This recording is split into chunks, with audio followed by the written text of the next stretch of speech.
Uh, what up? What up? What up? It's your boy Jordan. You know what it is. We out here kicking flavor once again. But yeah, today we're gonna be talking about chapter one of the book. Hopefully, this is the right book. I'm pretty sure it is. But chapter one being the tools for ethical decision making. I have a list written down, so I'm gonna be going looking back and forth if that's cool with you. But yeah, the what this chapter was basically about was defining ethics and morale, how we make these decisions and how it affects our everyday lives, aka like the law and stuff like that goes. Basically, trying to understand that these are the moral code and ethic code is more of guidelines than it is actual law, and talking about how you know, as you get in your profession or whatever you do in the future, you're gonna be faced with times that you gotta have answers to certain ethical issues and problems, and you'll learn that as you progress in that profession, that what am I trying to say? Basically, things are not going to be as simple as they seem. It's not going to be just a black and white solution. There will be times where you have to do your own research in the company. There will be times where you might have to backtrack to older theories, such as Aristotle, Plato, Socrates, as far as that to kind of help come up with your solutions.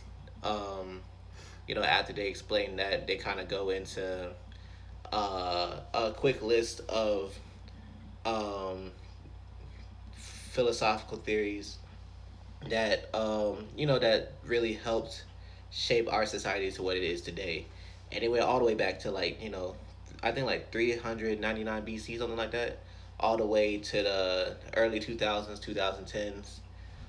But yeah, some that really stuck out with me personally was Socrates, Plato, Aristotle, utilitarianism, um, the Ross's prima facie, I think that's how it is, and then the actual duties.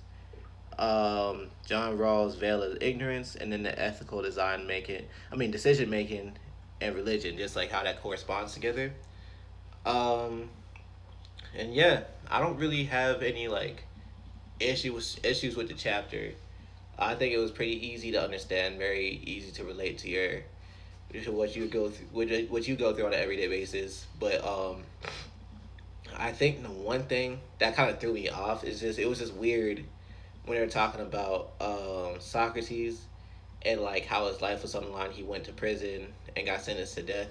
And they after they tell the story, they kind of flip it to be like, now say you're in a workplace. It just seemed like it was like a big jump to like, yeah, someone died for their morale. And it's just like going from that to, yeah, so how does this correspond to your work life? That was just kind of extreme to me, but I get they're trying to make a correlation.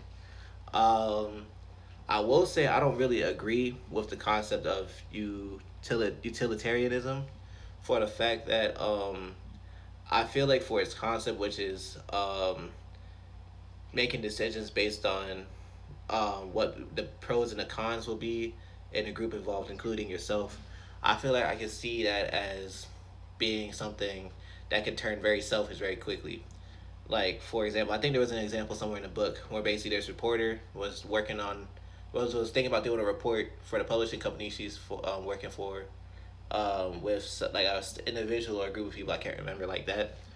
But the pros was it could really benefit whoever was being interviewed, but the cons was depending on who sees it, it could set a bad reputation for the company. Even though those are like those are two like groups of people, I can see how that can change into how is this going to affect my career, because she works for the company. If the company loses its reputation, that means the reporter gets a bad reputation. So I can see how she could change her mind and be like, I don't want to mess up my career, so I'm not going to do this. Basically, halting her from doing something that could possibly benefit more people for the sake of saving her own career. And I feel like in general that this theory is it's hard to it's hard to complete as more people come in, because of course you can't please everybody. And if you're trying to do a majority rules, what if you get into a group and the polls are like split 50-50? Because now you're gonna have to make a decision, and with knowing that there's gonna be a majority, the majority is not gonna be satisfied. There's gonna be a large portion of people that are not satisfied with the decision. So I just feel like that's a very hard concept to kind of apply on a regular basis. But as far as the prima facie and actual duties, I feel like, the policies are such as like keep promises, showing gratitude for favors, practicing justice, avoiding harm, making amends, improving yourself. I feel like the generalness of that is something that we can apply as people on a regular basis. Just, just simply just like not setting these specific goals for yourself. Just like if you can stay within these guidelines, you can be setting yourself up for something good in life.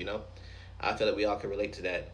And then I really agree with John Rawls' veil of ignorance. This is the concept of basically taking yourself out of where you are in life, position wise, and then trying to really think of yourself in the position of the person that you're communicating with. Because I feel like all of us have been taught on some point just like put yourself in someone else's shoes. So I really felt like that really hit home for me as far as just like trying to practice that in my everyday life. Um, as far as like what my thoughts and views are, or like what I took out of this chapter, it makes you really think about like just seeing the different philosophers and how the views changed over the decades, over the centuries. It really makes you think like society has changed a lot in the past hundred thousands of years. And we I feel like we need to um work harder to adapt our laws based on our newfound morals, because um, all laws are based on whatever the morale was for the group of people that made those laws. And things have changed tremendously for a lot of our laws that were made hundreds of years ago. So I feel like as the times change, we need to be more open with changing the laws or tweaking the laws based on the times, because there are a lot of laws that are outdated from stuff from like the 1700s to 1800s, but for some reason we still apply today, even though our morale has completely shifted, or progressed rather. But that's all I have to say. I appreciate you watching. I hope this was a good video. I don't really know, but yeah. My name was Jordan. Is my name is Jordan Jeffries, and yeah, see you in the next video.